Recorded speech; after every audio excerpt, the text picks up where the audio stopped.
Hungary and Poland lose their case against the EU. The European Court of Justice rules the bloc can withhold billions in funding from members that don't respect the EU rule of law. Hungary and Poland call it blackmail, but will it bring the far right back into line with Brussels? I'm Andrea Sankey, and today's newsmaker is the clash with the EU's right-wing rulers.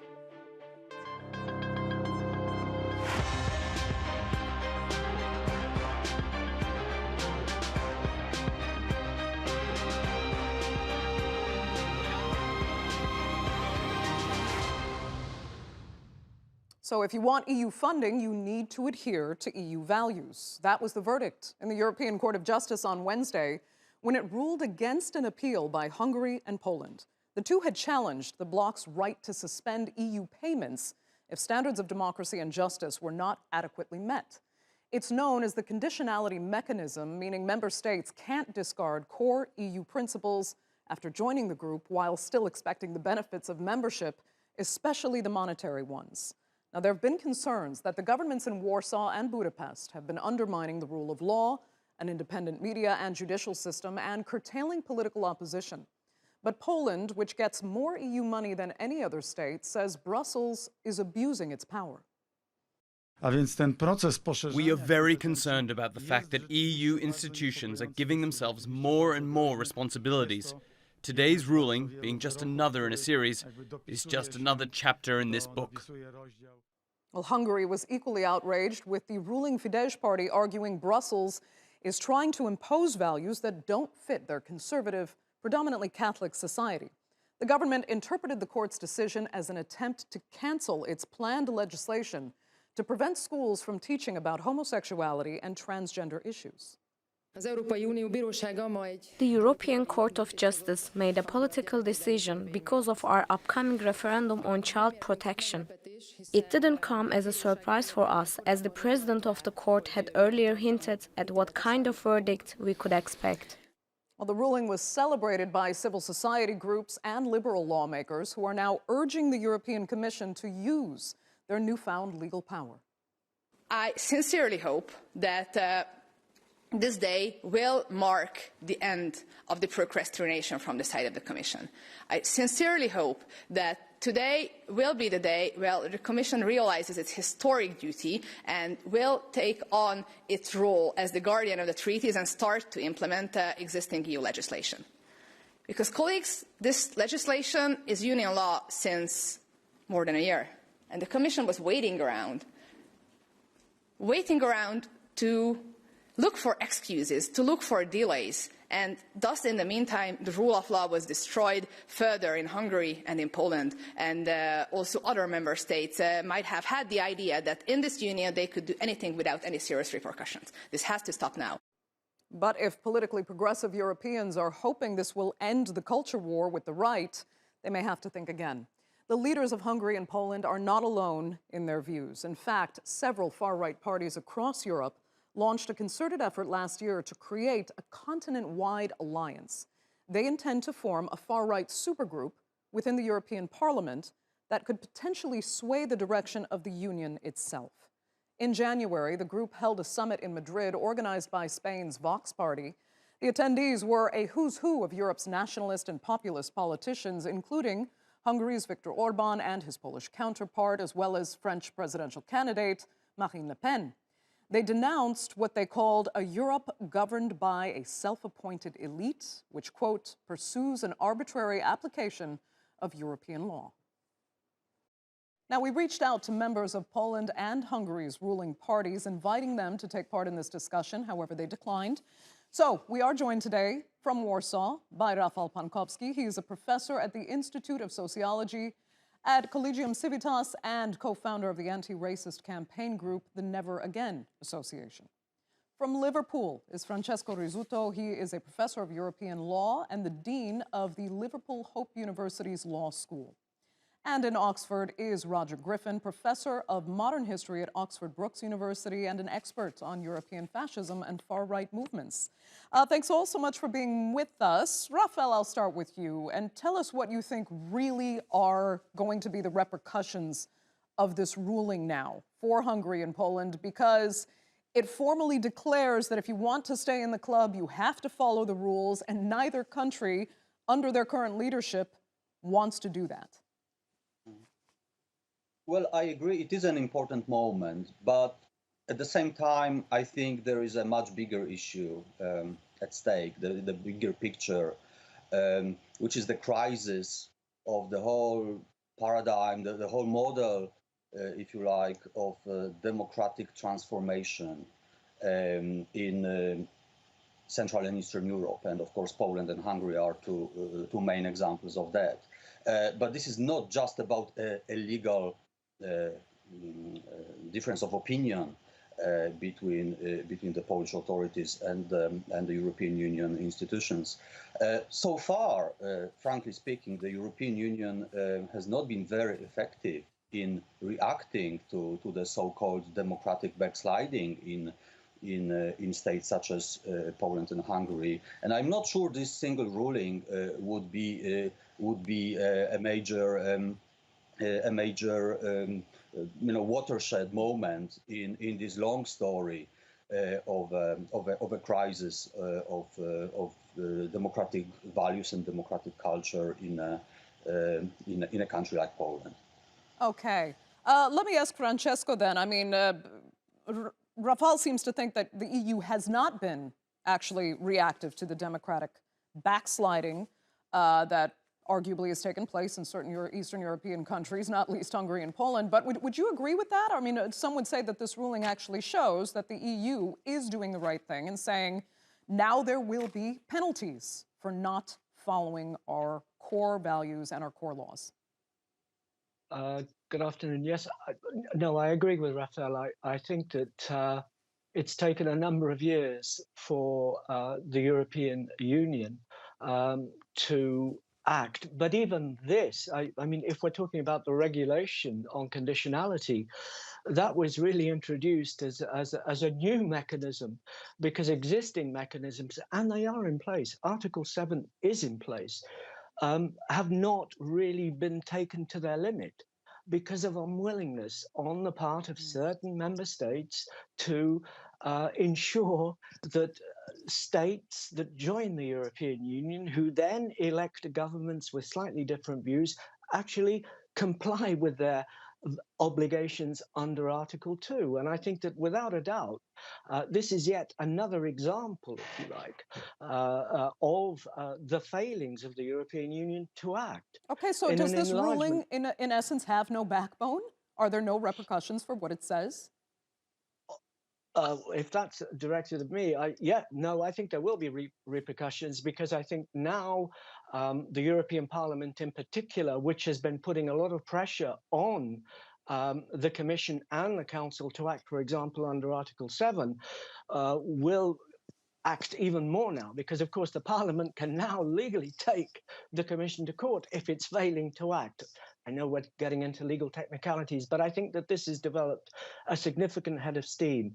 And I think the Commission itself is aware of the fact that taking infringement proceedings against Poland or Hungary hasn't really worked.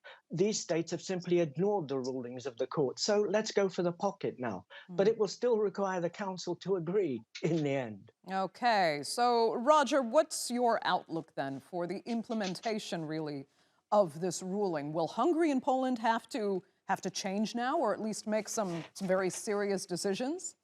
Well, I'm going to watch the situation with interest. I can't predict what's going to happen, but there are some deeply unresolved issues, as has been alluded to by the other speakers. At the heart of the EU, there's a big confusion ideologically over what we mean by democracy. And there has never been a direct confrontation with the problem of what happens when illiberal ideas about society gain a democratic majority. That is a tension which happened at a very large scale in America under Trump, and it's going to be faced by France in the elections quite soon, because there has been a tendency to equate democracy with liberal democracy, whereas in fact the connection between the two is historically a very slow and complicated one.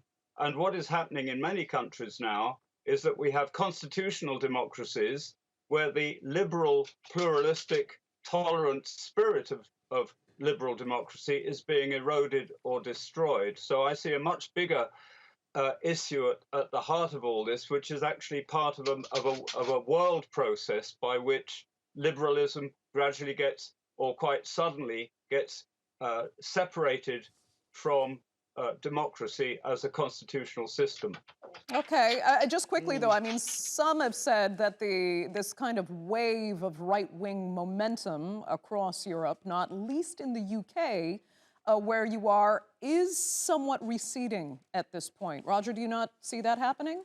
Well, I'd really like to come in here and say that there is a massive amount of confusion about the word right here. I mean, I see that you've put up on the screens Europe's far right fight. Well, that we have to have quite a big spectrum analysis here. I mean, the original attempt to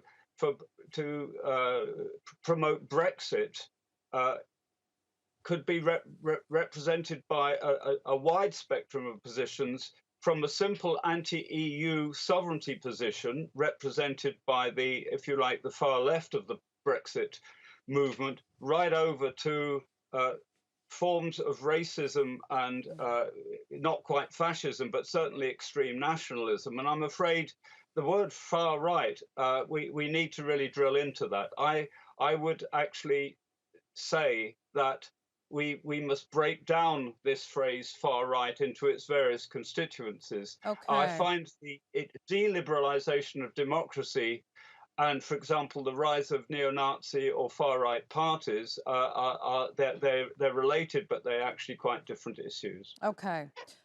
Maybe we can talk more about that in a minute, but let me go back to Rafal, because I want to talk about this ruling, and specifically Hungary and Poland, and what they want. Some had said they are really just trying to have it both ways, to stay in the EU, but to be able to change it, you know, from the inside out, and that to push for more federalism so that the EU learns to respect its various nations' sovereignties and their independent decisions according to the laws that they see fit. So do you think Poland and Hungary, if that is the case, will keep trying to work along those lines and keep trying to push to change the EU from within for more federalist-like structure, rather than following rulings like the one we've seen at the European Court of Justice today? Well, I would say that one of the paradoxes in Poland, and I believe to some extent in Hungary too, is that the ruling party is sort of Eurosceptic, but Polish society remains one of the most pro-European societies in the whole of the European Union. So at least for that reason, the ruling party is not prone to saying we want to leave the Union, but well, certainly they are in a very bitter conflict over some very basic values of the European Union, and I think, well, alluding to what Roger said about the term far right, I think it's interesting in the case of the Polish ruling party, Law and Justice, how it is perceived or labeled. Is the far right label accurate or not? And I think what's important to note here is that the Law and Justice Party has evolved over the years. When it started in the early 2000s, it was a center-right party that was in the Christian Democratic group in the European Parliament, later in the group with the British Conservatives. But over the years, it moved to the right. And nowadays, it cooperates with the movements, the political parties in the West, known for a long time as far-right parties. I'm talking about the Le Pen party or the League in Italy. Okay. Francesco, let me turn to you, because on this question of, Poland and Hungary still wanting to try and have it both ways, I mean, we do have to remember, according to polls at least, that their publics are very much in favor of staying in the EU, but again, they would like to see a different EU where they don't interpret Brussels as abusing its power by imposing its laws on its member states. So at some point, first of all, how far do you think Hungary and Poland will go, to keep trying to make those changes? And will eventually the EU have to contend with that at some point and perhaps concede on some laws? Well, I think it's important for us not to confuse a state being a member of the European Union and a government that, if you like, is a custodian of a state for a period of time. There are elections coming up in Hungary in the next few weeks, and there might be a change there, just as there are elections in Poland, and there might be changes. And I think that explains why Brussels and certain capitals in the European Union have been reticent about suspending a state, even though they don't like the government. So it's important to bear that in mind. As far as Poland is concerned, if I adopt, if you like, a legalistic approach to this, look, the Polish Constitutional Tribunal has issued two judgments that are absolutely scandalous, and I don't want to take issue with Professor Griffin, but I really think that you can't remain in a club if your constitutional court basically says that the European Convention on Human Rights is contrary to certain parts of the Polish constitution on the rule of law and the right to a fair trial. And the Constitutional Tribunal also says that the EU treaties are contrary to the Polish constitution. I suggest that one or two lawyers advising the Constitutional Tribunal read their constitution, particularly Article 90, 91, and 92. But I don't want to be legalistic about it. No, ultimately, the ruling yesterday clarifies certain things. That the European Union is not a dictatorship, that we're pretty clear what we mean by constitutional government that abides by the rule of law. We are also pretty clear about what it means when a state joins the European Union and the values they must fulfill. But Francesco, are they joining for those values, or do they just actually want the funding and investment that they can get out of it and think that they can manipulate the values once they're in? I think you're absolutely right. But again, like the tide, it comes in and out. The governments that are governing those states at the present time adopt the view that they want to try and get it both ways. However, I don't think they will have it both ways. Ignoring the law is one thing. Not being given the funds in order to keep yourself in power is another. And this is the political strategy here is, without getting into the ideology of in, out, and all about and so on.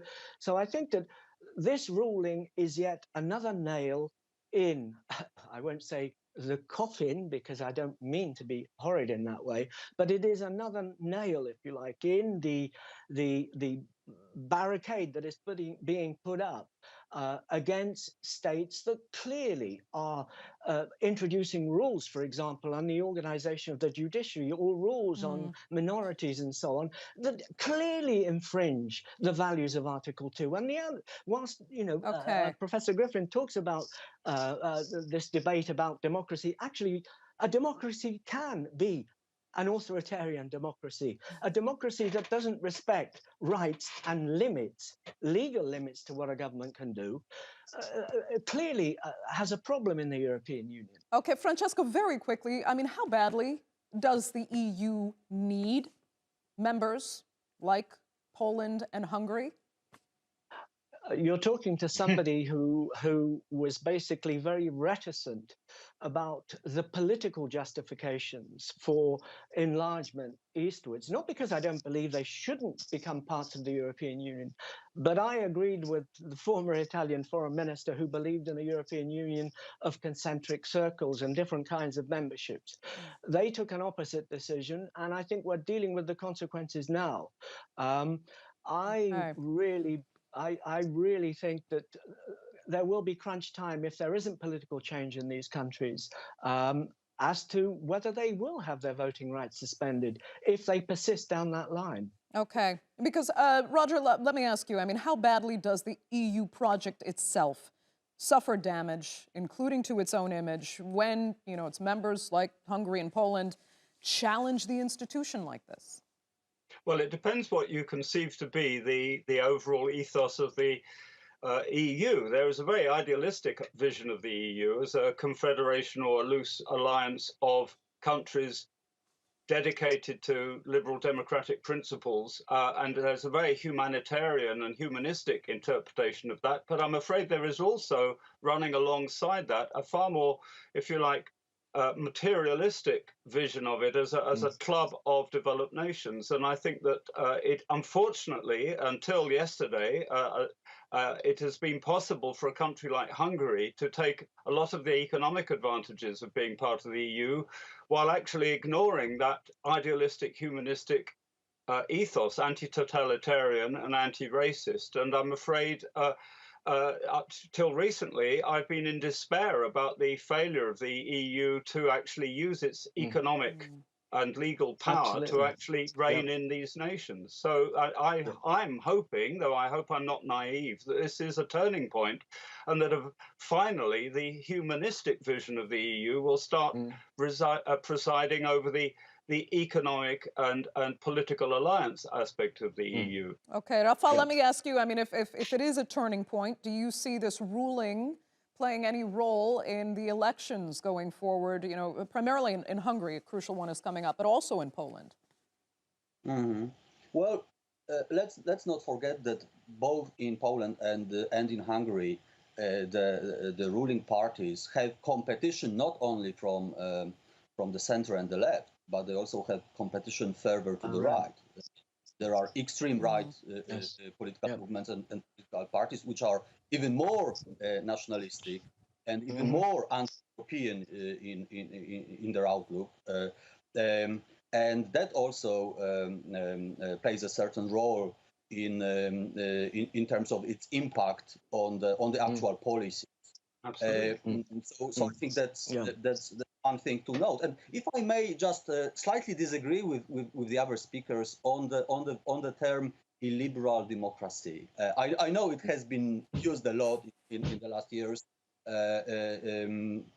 in discussions about Poland and Hungary as well as Brazil and other countries. But I think in a way it might be a contradiction in terms. It might be an oxymoron. Because at the end of the day, you know, the way I like to imagine democracy, it is not just majority rule, but it is also the protection of minorities. And I think that one of the really important aspects and one of the really problematic aspects of the current situation, both in Poland and in Hungary, is this pattern of vilification of minorities as a as a mechanism of political mobilization. Different minorities. It can be Jews, it can be refugees, LGBT, and I think this is not talked about enough. Right. But as a member of the Never Again Association, I can tell you that in the last 7 years we have seen a big rise in both hate speech and hate crime attacks. Indeed. Let me ask you. Francesco, I could hear you agreed with a lot of what Rafal was saying. I mean, how much is the EU really still struggling with the divides, you know, created over how to manage migrants and refugees? You know, starting back in 2015, it really highlighted the gulf between the opinions of people in certain countries versus others. Are we still paying for that today in the EU? I think to an extent, though, well, we saw what happened during the months of the Belarus crisis to an extent, and the consequences of that. So it's there, but I think what that refugee crisis really demonstrated was the fundamental difference between certain parts of the Union and others, and actually the remarkably discriminatory approach taken by what I would describe as newcomers to the European project, who were claiming to be saving European Christendom and civilization. Which is extraordinary. I think it's still there, and I think there's a lot of unease in certain Western European societies that you know, actually Poland and Hungary, Poland in particular, have not played the game of European solidarity at all, but they're giving lessons to others, and yet they want the contribution of taxpayers from other countries. So there's a problem there. Can I just say something in agreement with Rafal? I think it's, I started my life as a political scientist. Political sociologist, political scientist theory. And then I lapsed into the world of the law. I call it a lapse. But however, We've got 20 seconds. 20 seconds. Very, very important. I prefer to talk about limited constitutional democracy, limited by law that protects rights, because a democracy doesn't guarantee you the protection of rights. It can guarantee you a government that claims that because it has a mandate, it can ignore the rights and the limitation of rights that it inflicts on others. So it's important. And I think that's what's happening in Poland, and that's what's happened in Hungary. Okay, Francesco, you will have to have the final word, because unfortunately we're out of time for this edition of the Newsmakers. I'd like to thank all three of my panelists so much for being with us, and our viewers, of course, as well. Remember, you can follow us on Twitter @the_Newsmakers, and be sure to subscribe to our YouTube channel. I'm Andrea Sankey. We'll see you next time.